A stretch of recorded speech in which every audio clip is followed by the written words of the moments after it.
Hey, what's going on, guys? Welcome to another episode of the 20 Percenters, where we focus on what matters: health, wealth, relationships, and time. Brought to you by the New Year Network, the immersion experience for leaders looking to move the needle in 2020. That's good. Good tagline. Solid. Yeah. Right? I had the pleasure of sitting down with my good friend Jessica Depatie now. Depatie. Fuck, I know. I got it right with Jeff. Sorry. Look, here's the awkward thing. All right, here we go. Before we started, so Coach Durr's here and Jeff, my husband who's sitting over there, they just recorded a podcast before we started. He's like, how do I say your last name? Because we have a bit of a French last name. It's extremely French, not bit French. I was about to say, is it kind of French? And Jeff turns to me and he goes, how do we say our last name again? I'm like, do you know what kind of wife you make me look like? Say your last name like this. No, but what we're doing is I'm bringing back power to his roots, right? Mm-hmm. Like he's French Canadian, and I just want to keep that in our family, you know, even though I'm not French nor Canadian, but I want our kids to have a bit of that. Know where they come from. So that's important. I want our last name to hold that essence. So we're saying it like his mom does. That's what's up. Okay. All right. You come from, we met way back in the days of Barbell, Shrugged, Barbell Business. You were doing a ton of marketing. You're still doing a ton of marketing. And you're now in co-working, and you're doing all kinds of stuff. Yes. But what I want to dive into, and I find extremely interesting, is your mission to market to men. More or less, yes. Yes. Let's explore that. Yeah, sure. So when you and I met, I was deep into fitness marketing, which is still the bulk of what I do now. And when I realized, as I tore that apart, because I realized, I'm less of a fitness fan because, I work out here and there, but I'm not like a huge fitness person like yourself and many of the other people on your team. I'm more of a groupie. Okay. I like what it does to you mentally more than even physically sometimes. So in looking, so why do I like marketing in the fitness space? What is it about this space that calls me to it? It's that I get to dive into the psyche of people that are constantly trying to improve themselves. Sure. They're searching for greatness. They're achieving it every day in their own way, even if it's just, an hour at a CrossFit gym. Yep. So as I've done this for about 10 years now, and I think around the 8-year mark, that's when you start to look back at your skills and your talents and de-identify with them because they just kind of become part of you. I was looking for another way to reframe what I did so I could stay excited about it. And in meeting Jeff and working with the process or the Special Forces experience, which I'm assuming this episode might come out after, so people may know what that is. Yeah. But if not, it's an immersive growth experience for men that's held once a year in the Northern Canadian wilderness. There's an extensive application process where we will interview hundreds of men throughout the year and only select 30 that are mentally, physically, and spiritually and emotionally capable of surviving something like this. And then they are just basically thrown into the lion's den and then psychologically analyzed on how they perform throughout. Okay. So after doing the first serial or the first event, I couldn't unexperience that. Yeah.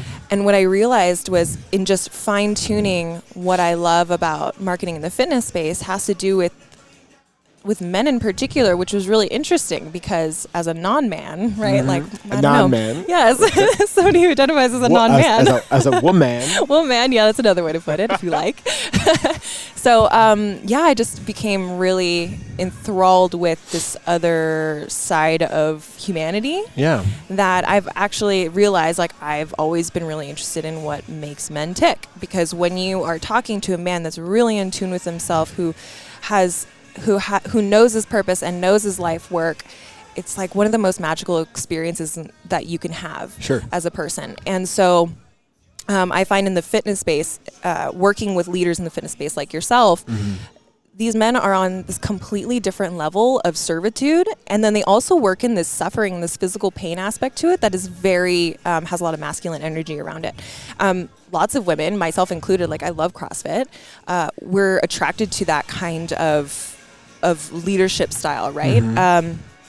So I guess what I'm getting at is marketing for men. What I'm looking to do is sync up with certain leaders in multiple different communities and help them be the best versions of themselves possible. And with my skill set, it's to be this magician type. So I don't know if do you have much experience in Archetypes? Yeah. Okay, so you're familiar with king, magician, lover, and what's the other one I'm missing? Warrior. Okay. So in order for me to ethically do my job as a marketer, Yes. I need to match up with a good king, because I'm the magician in this equation. Sure. The king archetype here, or the CEO, or this leader, whoever needs marketing help, they have this vision, they have their community, they have like their kingdom that they're looking to rule, right? Or to create or elevate and make bigger and more prosperous for everybody that they're serving. If that king is underdeveloped, doesn't have an amazing vision, doesn't know who he is, and I'll explain why he in a moment, doesn't offer something to his community that's really truly good for them, if he doesn't have like high values, so like a well-developed king, then I can't do my job. So just out of doing what I do every day and being able to sleep every night, because you know how marketers are often seen, you know, as like manipulators, like it's very true. The magician archetype has a very like bipolar kind of attitude. You can either use your magic, which is, you know, I take your vision and I can now enhance it and make it bigger and give it to people. It can be used for good or evil, right? Essentially, more or less on that spectrum. So the reason why I wanted to focus in on men is because at this moment in time, men, your age, in our country, in Canada, they are our leaders, right? Yep. And women are on their way up. You know, there's a lot of other issues that are happening right now in our community that, or in our country, that make supporting men like yourself, you know, successful men, like, why do they need support, right? Well, we're in reality, they're just people, right? Sure. We all have our own pain. We all have our own issues. So focusing on helping those men be their best selves, making sure that their vision is as amazing as possible, making sure that their product does what it says that it's going to do and will actually offer benefit to their kingdom, I feel like is my responsibility. Okay. So you had made mention of helping men who society perceives to have it all. A weird group to want to help, right? Yeah. But at the same time, you know, one of the things that we'll talk about at the New Year Network is the perceptual burden of leaders on leaders, right? The expectation that we have it all figured out. We are to walk around society as holier than thou, and the expectations that come from that, and how far a fall it is when you're discovered as imperfect, right? Is that congruent with your necessity to help this group of people? Absolutely. Okay. That word perception is exactly the word that I was thinking of while you were talking. Please say it. Because what a scary thing to have the leader and the person that you look up to, to have him be in this mode of almost kind of fear. Like, if I mess this up, that's it, you know? So this need to feel perfect and be perfect and to drive a specific type of car, or to never show your vulnerability, or never put your stuff out there, or to never show any emotion, right? That's the other thing. It doesn't matter how successful you are. You have emotions, you have feelings, you're just human, right? And so I do feel like it's something that I'm being called to help these men understand that they are just like everybody else. Yeah. They can get as much support as people who our society deems needs more support than they do, because I feel like there's an alarming number of cases of suicide and depression in this demographic that we say has it all figured out. Sure. You know, how can we turn a blind eye to these men who just because they are like potentially wealthy and are intellectual and you know, ... all the other things that come with this perception of somebody who has it all.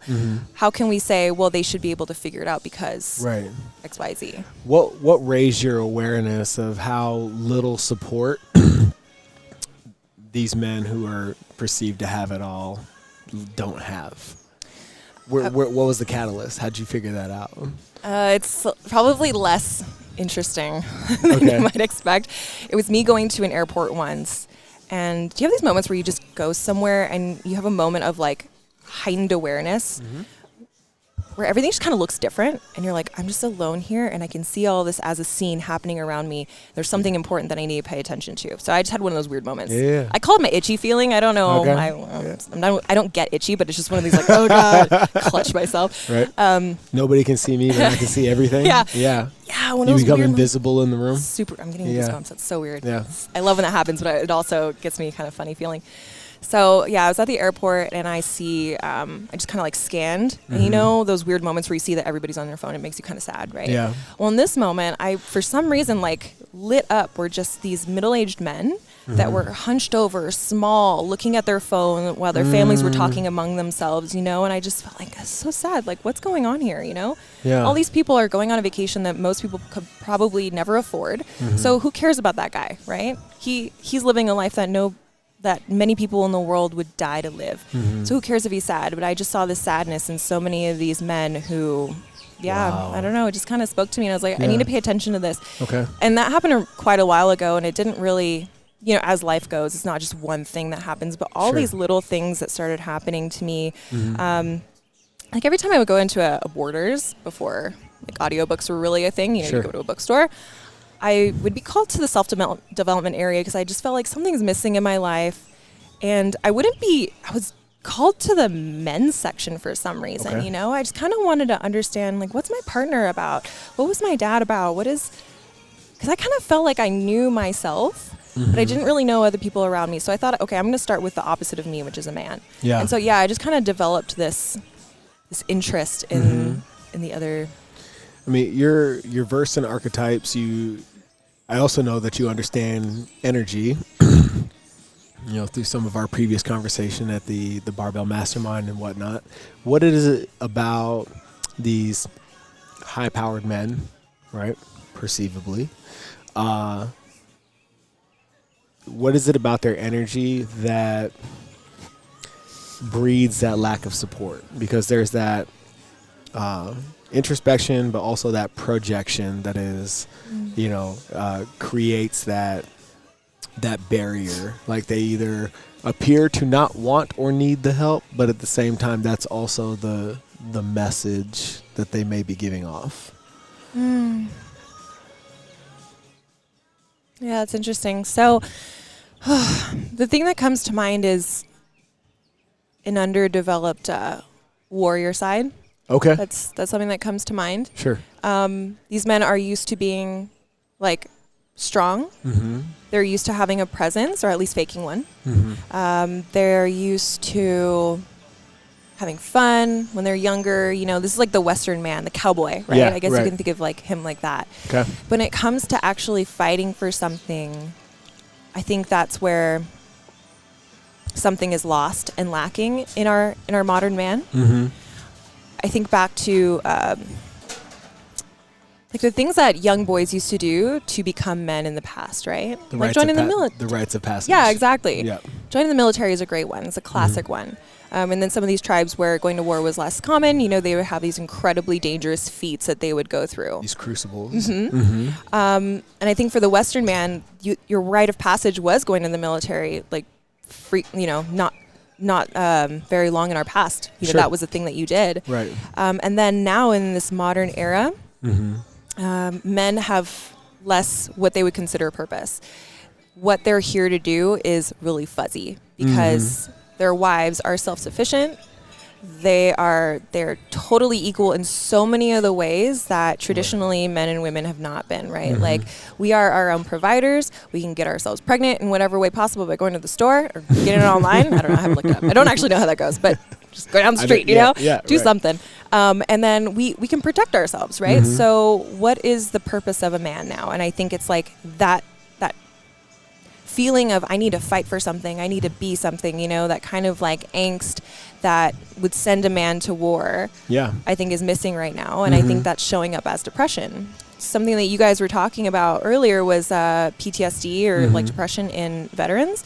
One of the stats that I had found was that depression rate is higher among non-deployed veterans.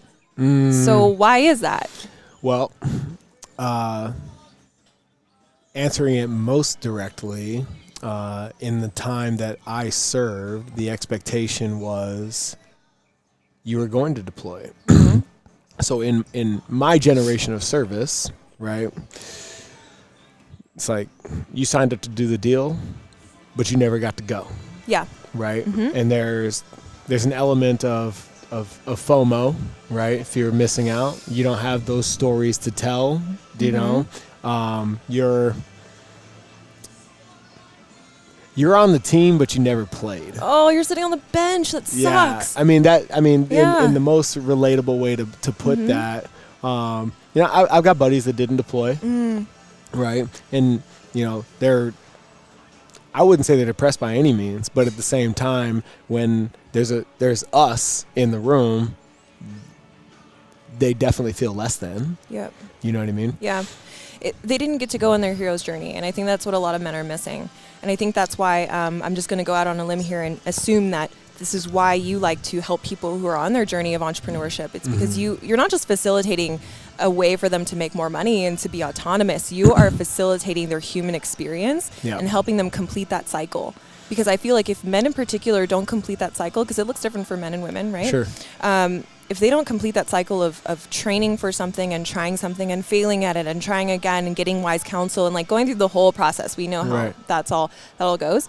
I feel like there's a lack of human experience just in his psyche. And then all of a sudden, you know, he's 55 staring at his phone being like, what have I done this whole time? Yeah.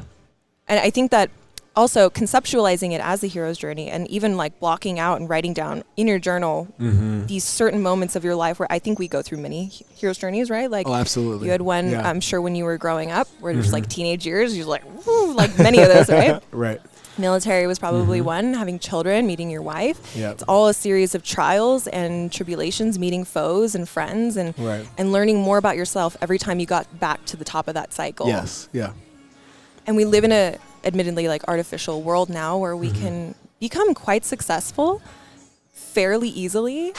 Right. Almost to our detriment, because then you were even saying earlier, like when you were working the recruiting offices, these guys would come in, you're like, right, you're super smart, but you've had no life experience. Yeah. I mean, there's something to be said for knowing yourself to a point where, to a certain extent, to a certain level of adversity, like, you know how you're going to respond, right?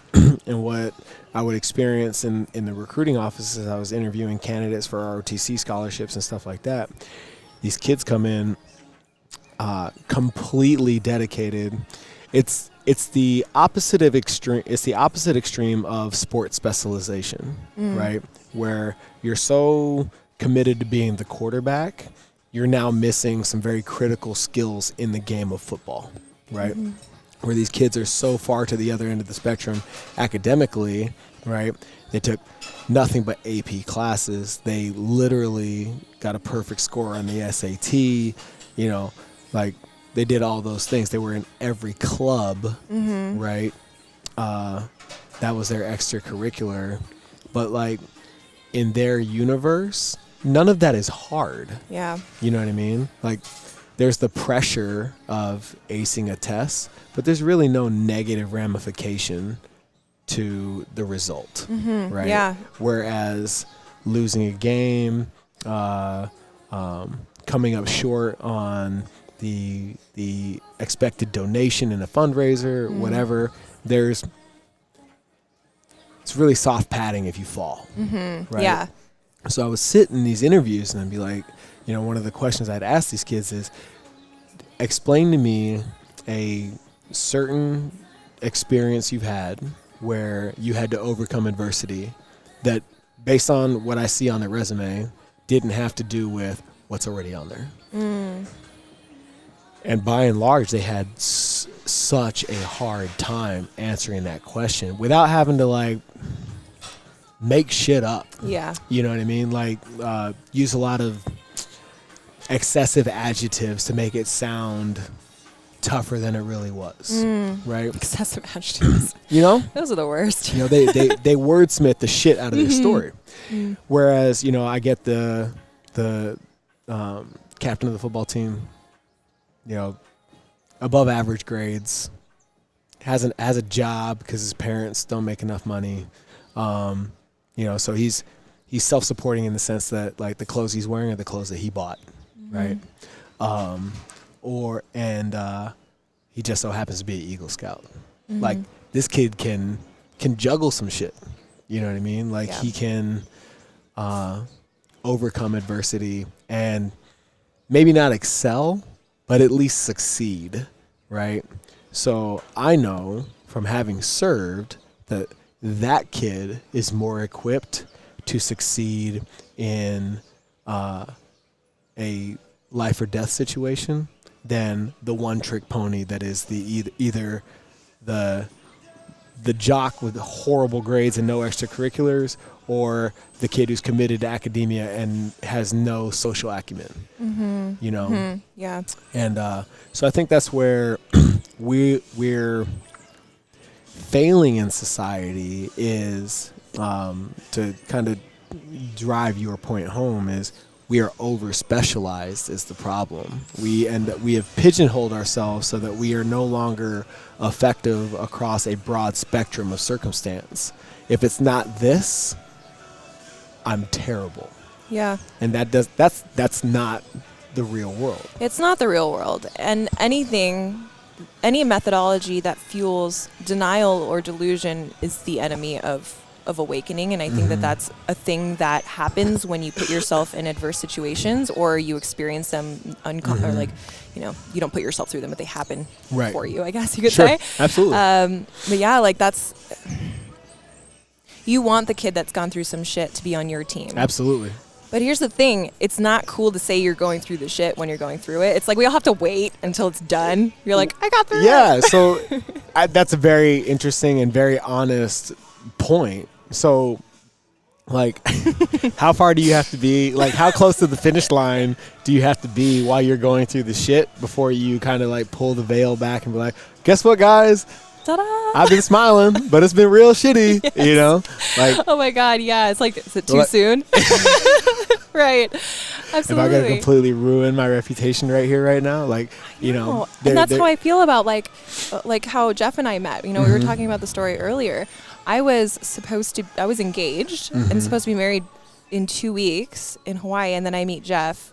And it's not the cleanest way to meet somebody, but, like, that was almost 4 years ago, and still I feel embarrassed to say that, like, this is how our love story started. Sure. Right? Because it's kind of like mucky, you know? And I wondered to myself, how many years does it have to be before I'm proud to tell that story? Yeah. You know, what sucks, because when you're going through the shit, when you're low vibing, you're probably hurting other people too, 100%, right? So yep. How are you telling that story and being proud of it?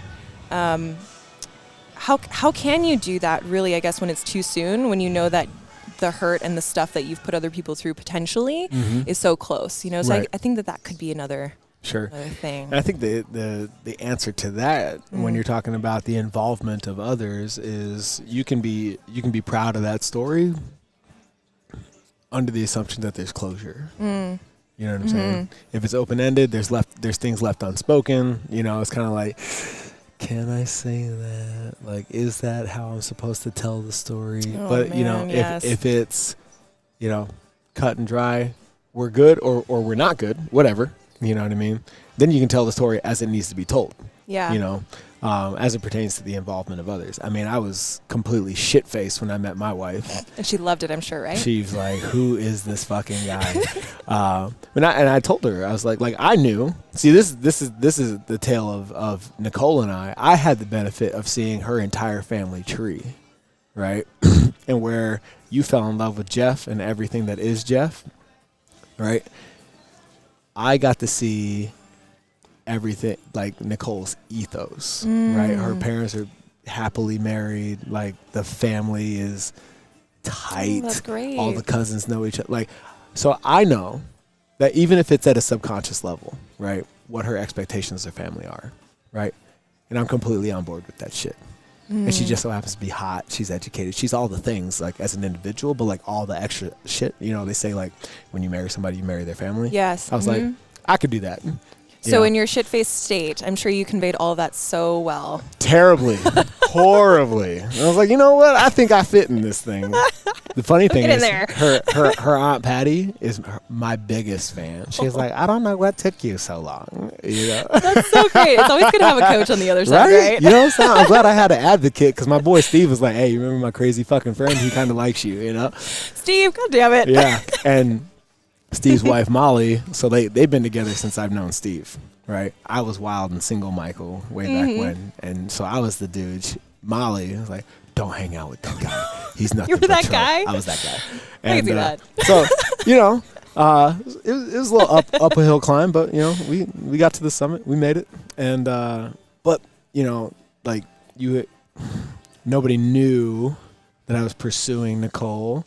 And, you know, I would venture to guess that if it hadn't worked out, it wouldn't be a story worth telling. At least in my mind's eye, as my ego would tell the story. You know, we're not going to talk about that. Yeah. She was just some girl that I chased for a little bit and it didn't work out. Whatever. Moving on. You know what I mean? So, I mean, it's really, the answer to that question is so contextualized. You know what I mean? Yeah, definitely. And like seeing you two together, it's beautiful. You know what I mean? Thank you. You match, you vibe. You know what I mean? You're so different and so much the same. You know? So like I think, as I know you and knowing you back then and seeing you now, that you should be able to tell that story proudly, because it is your story. There's no, it's not right, it's not wrong. It just, it is, right? So now you have a choice to make. You can tell it in the aftermath of sadness, or you can tell it in the aftermath of something amazing. You know what I'm saying? Oh, look at like, this. That's a choice. Yeah, that's so brilliant. I love it. I love getting therapized on podcasts, national television. I've done a lot of fucking work on myself. I feel qualified to give this advice. I'm taking it. I'm soaking it up. I am a sponge right now. What else you got for me? But you know, like I think, you know, people just get lost in placing significance on stuff. You know, like I mean, just think about the moral qualm that you're putting yourself through in the telling of your story. Like, there's a lot of fear of what everybody else will think. Who gives a shit? He's great. You're awesome. You guys are great together. It worked out for the best. Whatever. I know. You know what I'm saying? I know. And, you know, like, when I started working with Alex, who's going to be speaking at the New Year Network, he's my NLP coach right now. We did our first session of mental and emotional release therapy. And one of the things that I found at a subconscious level was holding me back was the guilt I felt for not being able to take everybody with me on this journey. Oh my gosh, So, Michael, right? that is so real right now. Right? It's Yes. crazy. So you go through these periods of life, like you're building a business, you're building a relationship, you're building, right? And there, along the way, there are people that help you build that thing, who you are, your character, whatever. But at some point, they fall off the journey. They go on their own path. You go this way, whatever. They're no longer with you on your path, right? And for a long time, that used to bother the shit out of me. Like, I owe them something, but they're no longer in the picture for me to pay that back, whatever. So it's just like, what Try the to fuck? fit them in and Yeah, just not exactly. really a good fit. And then at the same time, to our detriment, you know, you try to keep, once you're aware of that thing, you try to keep them on the path for longer than they should be, right? And you end up in an even shittier place than you would have been if they had just left, right? So you have to acknowledge the fact that people are with you for as long as they need to be with you, and it's reciprocal. You are with them for as long as you need to be with them, for either of you to experience the growth required to move to the next level. And in some cases, they get to be with you for longer than others. But you cannot feel guilty about that journey ending. Oh, that's great.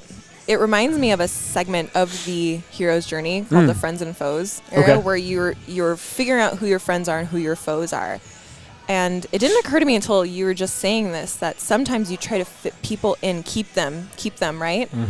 Beyond what's healthy for both of you, but just out of loyalty and perceived integrity, right? Because you said, I'm sure when you met this person and you loved them and they were perfect for the thing and all that, you're like, I'm committed to helping this person be the best version of themselves. But then, like, maybe, I know my ego gets in the way sometimes, and I'm like, well, what will they think of me if I can't anymore, you know, or like I need somebody else.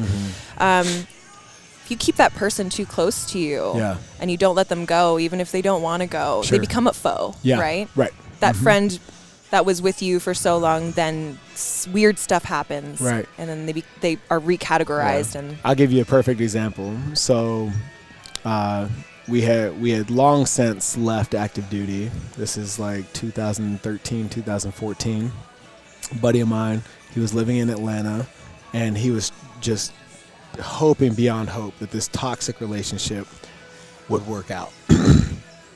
And every couple of months, like, and granted, this guy had a very successful military career. He went on to get his MBA. I mean, like you said, he's one of those guys you look at and he's like, he's got his shit together. He's driving the Cadillac. He was doing the whole thing, right? And every couple of months, he's like, dog, she did it again. Bro, the only reason I'm in fucking Atlanta is because of her, and blah, blah, blah, blah, blah. And eventually, I had to draw a line in the sand. I was like, look, bro, I can no longer participate in your life as long as she's a factor, because my expectation of who you are, although it may not be your expectation, is so much greater than the reality you're living in right now. So I feel like I would be less of a friend to just kind of let you continue to play this stupid game than to just completely remove myself and put that on the other end of the scale against what you got going on in Atlanta. Yeah. And that was like his awakening. Oh, good for you guys. So now he's in Northern California. He's married. He's got kids. Like, completely different life. Back to the dude that I know and respect and love. And I mean, every year on my birthday and the Marine Corps birthday, I get a text message from him. He's like, bro, I'm watching everything that you're doing. I love you for it. Keep it up, blah, blah, blah, blah, blah. But, you know, like, that's the importance of that inner circle. And I think, like, as men, not a lot of us have that. Like, the do or die, like, you know what, man? I'm not, you might let yourself tell that story. I'm not going to listen to that shit. And like, absolutely, yeah. Hold them accountable for their successes and failures. Like, all right, bro, you get a pass, that wasn't your fault, but I want you to understand you are in complete fucking control over these other things, right? And you know, so like to your point, you're incapable sometimes of seeing your own blind spots. So you need that tribe around you to be able to tell you that thing. Many times, women, just the way that our energy works, it's not always like that. It's not the hard hand of the father that's like, what are you doing? You know, it's not your fault. Right. You went through a lot of this stuff in the past. We can get through this together. Usually it's a lot softer and more understanding and empathetic, which is an amazing space for that. But sometimes people just need to be like cosmically slapped across the face. Be like, I can't be friends with you anymore unless this, because like you're breaking my heart. Yeah. Right? Yeah. Sometimes, like we had said earlier, sometimes the most spiritual thing you can do is just say like, wake the fuck up. Right? Right. Yeah. Wake up, man. And same goes for self-love. Self-love is something that I find that a lot of men do not do. Yeah. Going to the gym is one thing. I know a lot of men do that, and that's good, right? Yeah, that's like taking care of yourself. Right. That's not the same as like self-love, though. Yeah, like self-love, people think bubble baths and stuff. Like, it's really getting the people in your life that you want in your life. That's like a huge part of it. Self-love is not pretty sometimes. Sure. It's cleaning up house. It's getting your room clean, you know, and sometimes you find a lot of crap in there that you're like being a little hoarderish about that you can't let go. I think self-love for men, especially in the process, we have our Slack channel going with all the guys, and this includes like all the guys, not just the guys who finished, but like every single one of them, Right. from the guy who quit on day one to the guy who made it. Mm-hmm. And their vulnerability makes them so strong. Like Yes. as a woman looking inward to this conversation, Mm-hmm. I'm like so turned on by this. Like all these guys are just like really feeling into each other's feelings and congratulating each other, and then telling each other when things are like not okay and they don't agree that they don't agree, and like this is actually what I'm seeing, you know. And Right. that honesty and vulnerability is something that I feel women know how to do better. Would you say? Yeah. Like our girl Camille that I met at your gym today. Yeah. I want to be her best friend. I wanted to brush her hair. I want to know everything about her. Yeah. And then like I just don't feel like you guys are like that, you know? So sometimes you have to be put through like actual physical pain Yeah. in order to like have that bond, which I Let think that you guys guard had talked down. about. Yeah, Yeah. But I think that's another thing that like brings on this sort of depressive, and I don't want to classify it as like successful men are depressed. Right. The last thing I want to I do is get that. prescribe people. But Sure. like it's a state of depression, right? A state of like, why am I even here? Yeah. What's my purpose? Well, focus on being the highest vibrational version of yourself, and like, what is your life's work? How does that align with what you believe in, right? Yeah. And do you have a crew of people that are going to support you? And if not, let's figure out a way to get those guys around you. You Yeah. know? And that's not going to be easy either. No, it's not. And I mean, you have to be extremely selective with that inner circle. It's not a tasking or an endeavor to be taken lightly. And I think a lot of people fuck around with that. You know what I mean? Like, oh, you're like it's good enough. You know. God, I can't even handle good enough. So It like, needs to be amazing. So like I was retooling some of the copy on a website today, and Nicole walks in. And I'm like, hey, can I read something to you? And I read the deal, and I look at her. I'm like, what'd you think? She's like, oh, it's good. And like, to me, that's the worst fucking thing you can say, right? And I was like, well, what do you mean it's good? Like, tell me why it's good, you know? And then she dove in. So I was like, okay, cool, you were paying attention. But, you know, like, there's a certain level of awareness where you stop expecting hand-holding and you expect the truth. Like, I'm okay with being told that it sucks, right? As I work with my apprentices and my mentees, I find it extremely valuable as a mentor and a leader to put myself in a position where there is potential for failure, right? Like, you need to witness me as I expect you to stretch yourself, become the highest vibrational version of yourself. And that takes stretching, that takes adversity, that takes friction to make that happen, you know? So it's not about whether I fail or succeed.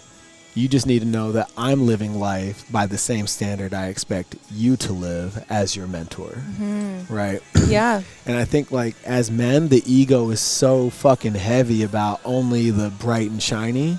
Like, Illy over here, she watches me work through shit all the time. I'm like, hey, I need you to listen to this, and this is, you know, this is what I've been tasked with by my coach, right?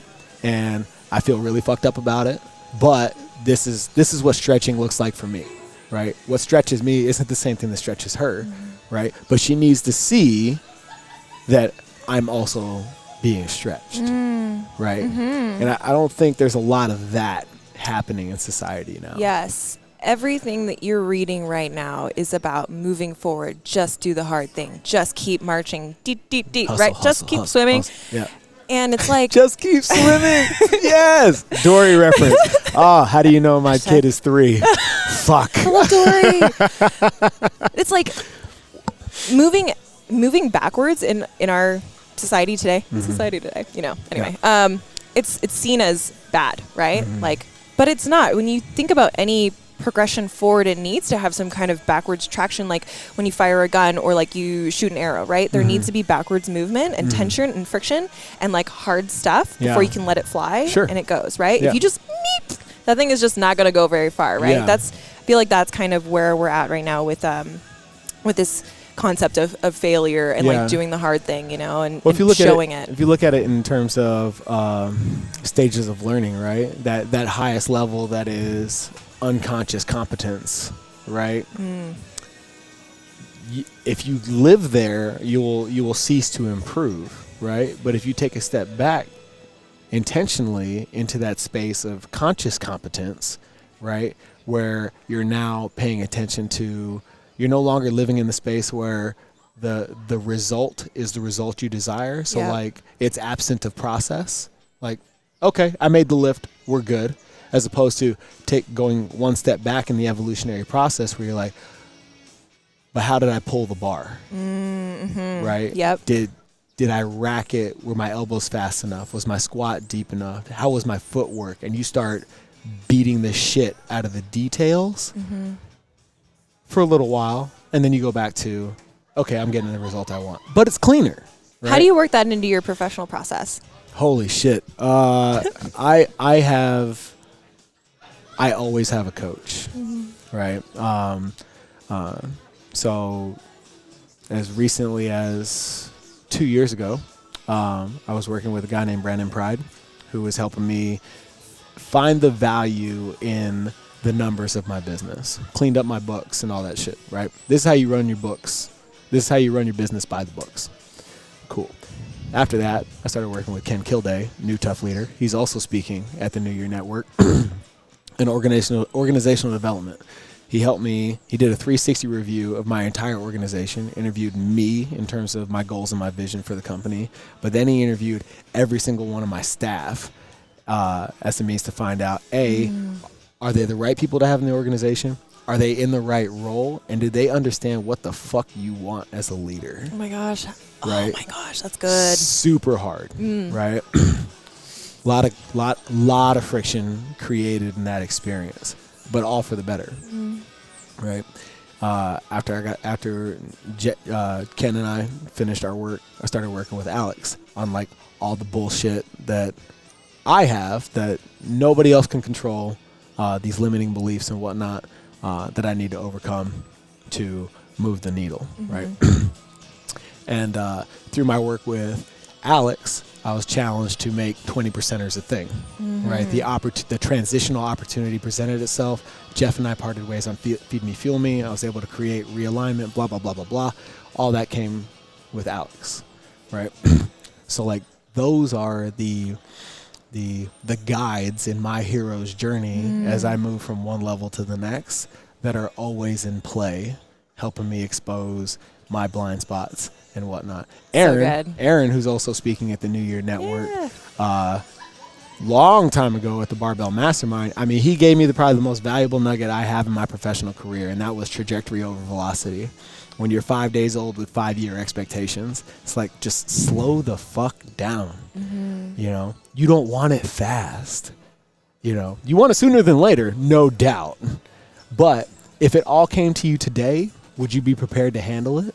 Oh my gosh, the greatest amount of anxiety happens when you get exactly what you want, because then you have it and it's like, shit, what's next, right? Yeah. The journey really is the fun part, isn't it? Absolutely.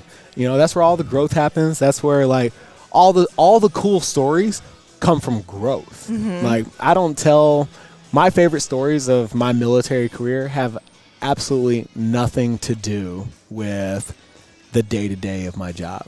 They had everything to do with getting my ass kicked at officer candidate school and you know, the adversity of it all. You know, beating my chest and saying, I worked 12 hours a day for 7 days a week for 7 months straight. Like, that shit sucks. It was hot, I was sweating, I was hungry, blah blah blah.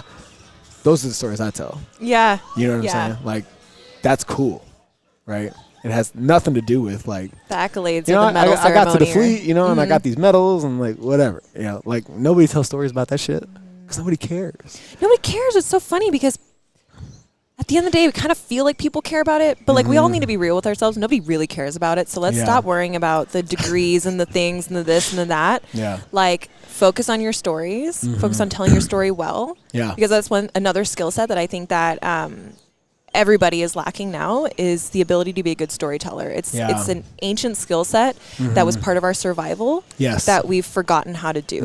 And we need to figure it out again. Well, and that's why I love Audible and audiobooks, right? Because there's things that you can glean from being able to highlight the pages of a book, But when you listen to a story being told, to me, that's the litmus test as to whether or not it's a good story. You know, because once it's written, it's there. You know, inner circle is here. You know, to read it is one thing, but to hear it as it's being told to you, totally different experience. It is. Right? I don't even know how we can explain why that experience is important for us, but I think it's something deep in our DNA. It's like we need to feel the energy of somebody telling us a story. Well, I think that, you know, it provides context, number one, because whatever your lens is with which that you're reading, right, dictates the context with which that it's received. Whereas when you're listening to a story or watching a story unfold cinematically, right, there's so many more senses involved that it's so much more real. Yeah. Right. Like that's why, you know, 20%ers, the podcast, is in person live as opposed to via Skype or something like that, because the energy of this conversation, there's so many other senses at play that enhance the dynamic of this discussion. Yes, like old fashions. Thank you, Broadhouse. Brought to you by Broadhouse. Right. One, for this amazing, beautiful day on your patio, but also for these delicious old fashions. And I wish all of your listeners could be here too. The smells of this wafting pretzel situation here is like, we are right next to the kitchen, so I love it. This is very solid. We're gonna eat after this. Yay! So, no, I really appreciate your mission and your awareness to help men who already struggle telling their story, like get it out there and help them tell it well. Yeah. You know, it's a pain in the ass to fall into that trap of expectation, you know, where you're no longer allowed to be flawed. When I think from a logical standpoint, we can all admit that we are, right? But it's not circumstantial. And we've allowed ourselves to believe that it is. Like, oh, let me make it through the shit. And then I'll tell people how shitty it was, right? No. You know, like as you become better, whether it's one level or 10, right? As you level up, talk about that shit. Yeah. You know, like it ain't about the big win, right? Because when you achieve the big win, you're going to talk about all the little shit along the way. So why not share the journey as you're going through it? Absolutely. You know, I wish more people would try to define their own karmic journey, like what they feel like is their purpose in life, or their not their purpose, more like the hard thing that they're here to do. For me, it's different than a lot of people, I think, which is everyone's karmic journey, right? Sure. I feel like I came into this earth gifted with determination and versatility. So I can pick something up, I can do it well, and I'm determined to do it, and I can do it very purposefully. But the shit that comes with that is that I feel like I always have to be purposeful. Yeah. So my journey in life, I know now at this point, is I need to learn to just take up creative hobbies and pursuits just for the sake of doing it, for no purpose, not to make money, to do anything, not to impress anybody, just for me, you know, like synchronized swimming or something. Or to just take a vacation and lay on the beach for a week, and that's okay, right? That journey for me is incredibly hard to do. But every time I do it, I'm like, oh, I'm living my best self, you know? I'm so glad I did that. Yeah. Absolutely. Whereas some people, their journey is they came into this earth gifted with the ability to relax and the ability to do all the things that I suck at, you know? And their journey is to become more disciplined and all this stuff. Right. So it's difficult when they have these influencers and these people that we're kind of like programmed to look up to based on how cool they are on Instagram. Right. It's hard to not be like, yeah, maybe I should be doing something more like that, you know? To focus on all the pillars of the 20%ers, health, wealth, relationships, and time, right? To do all of that well, you can't do one thing amazing. Like you can't do one thing and be like the best person at it, because it like you would just not possible. Not enough time in the day. Sure. I think that it would all need to be spread out really nicely, and you would balance between this and that. Absolutely. And sometimes your time is sacrificed, but that's okay because you're focusing on this more. Or sometimes your health is a little bit funky, but it's okay because you're focusing on this more. Sure. It's a constant kind of like Absolutely. balance between. 100%. It is indeed a juggling act, and the purpose of the 4 pillars is not necessarily to establish balance across all 4, because I feel like that's an irrational impossibility. It's a weird, unfulfilled place to be where everything's just kind of. Yeah. However, as circumstances permit, the intentional imbalance is so that you can come back to, you know what I mean? Ooh, intentional imbalance. Yeah. That's nice. Doing it on purpose. Yes. You know what I mean? Not like, and not holding any one pillar against the other 3. I can't do it. I'm not focused on my health because I'm focused on my wealth or whatever. Well, you do that shit for long enough, well, you're not going to be healthy enough to enjoy the fucking wealth you're trying to accumulate. So eventually you have to come back to that, right? But everything has its season, right? So, from a metaphorical standpoint, 4 pillars, 4 seasons, like everything has its deal. Oh my God, I love that. Are they associated with seasons? Really? Yeah. Like, okay, so what are they? So, I mean. Wait, let me guess. Wealth, I want to say fall. Time. Reaping what's been sowed. Yep. Is winter. Health is, relationship, summer, health, spring. Ta-da! Winning. Oh, I love it. I love seasons. Oh my gosh, can we have another show about seasons? Okay. Because I'm like super into seasons. Well, now that you're in the neighborhood, we'll do that. Thank you. Awesome. Where can my 20%ers go support you? So on Instagram, Jessica Depatie _. It's Depatie. I can say it, I can't spell it. And you can visit our website at thespecialforcesexperience.com. Awesome. Yeah. Cool. Are you taking on clients in the realm of marketing right now? Kind of depends. Okay. Yeah, we jive. The right person? Yeah. Oh, cool. It's an energy thing. I get it. Cool. All right. Guys, get out there and support everything that Jessica has going on. Definitely check if you're looking at that next level. Entertain the Special Forces experience, and you should definitely get your seat at the New Year Network. It's going to be awesome. One thing that'll get you there is Inner Circle. So between now and then, focus on the things that matter: health, wealth, relationships, and time. And we'll see you next week.